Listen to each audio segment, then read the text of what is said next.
What I'll say about the workplace is this is what we do in coaching is you have an accountability partner, and then we also kind of look at, because everybody's a little bit different. Like I work with some people who have ADHD, but they also have some anxiety, and so they're 10 minutes early everywhere they go. They're always on time. They're always organized. That's not typical for ADHD, but they have extreme anxiety as well. ADHDers are usually late and disorganized. And so every single person I work with is a little bit different because the problems that they're having at the workplace are different.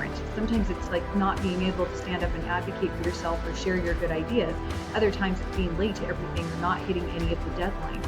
So we want to look at, first of all, ADHD, there's a lot of symptoms, but they're not impairing for everybody. We want to look at what's impairing.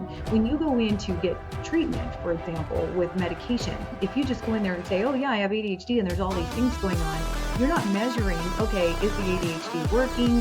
If you just come in and say, yeah, I think it's working, I feel better, we want to measure what are the things that are impairing. Let's treat those symptoms first. And then let's measure every time we see you. Okay, it was a 5, now it's a 4, now it's a 3, we're getting somewhere. So that's one thing that ADHDers are not very good at. We're not very good at self-appraisal. We just keep doing the same things over and over again, getting into the same problems, not really solving the problems that are debilitating for us.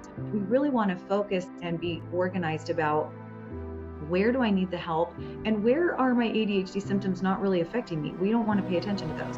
But in the workplace, some general advice I can give is ADHDers are usually impulsive and impatient. And so we want it all and we want it now, and we go in big or go home. And when it comes to getting organized and following through and being able to show up in a professional manner, go big or go home isn't usually the answer. I'm a huge risk taker. I've been an entrepreneur my whole life, so I love all of those things.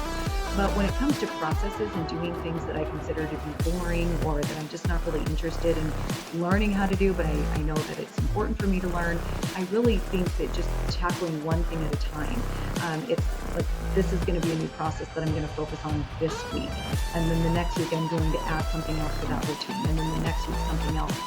For example, I have a lot of ADHD traits that a lot of other people do, as far as the forgetfulness and having things everywhere. But I'm really, really good at, for example, taking my medication. I never, almost as though I have OCD, I never forget. That's not common. Most ADHDers forget to take their medication. But I made a point and I had a really good reason why. I have Hashimoto's and deal with some other things, and I like to take my vitamins, and I can share with you later some of the things that I do naturally to really help my ADHD, because I do feel like I don't have a lot of debilitating symptoms anymore in my life. And I don't attribute all of that to medication, but to vitamins and processes. But I'm just really diligent about that. But I had to train myself to do that. So an example I have for this is if I were to say, I need a better everything in the morning, and I were to say, okay, starting tomorrow, I'm going to wake up earlier, I'm going to go on a walk, I'm going to drink more water, and I'm going to take my pills, and then I'm going to do some yoga. If I try to do all of that, starting tomorrow, I am definitely going to fail. I took on one thing at a time. I really want to take my medication. Here's why I want to do it. I'm going to do it every morning, and this is how I'm going to do it. And I got my cute little pill case because novelty is a thing for us, and I enjoy opening that up. And I did that for a while.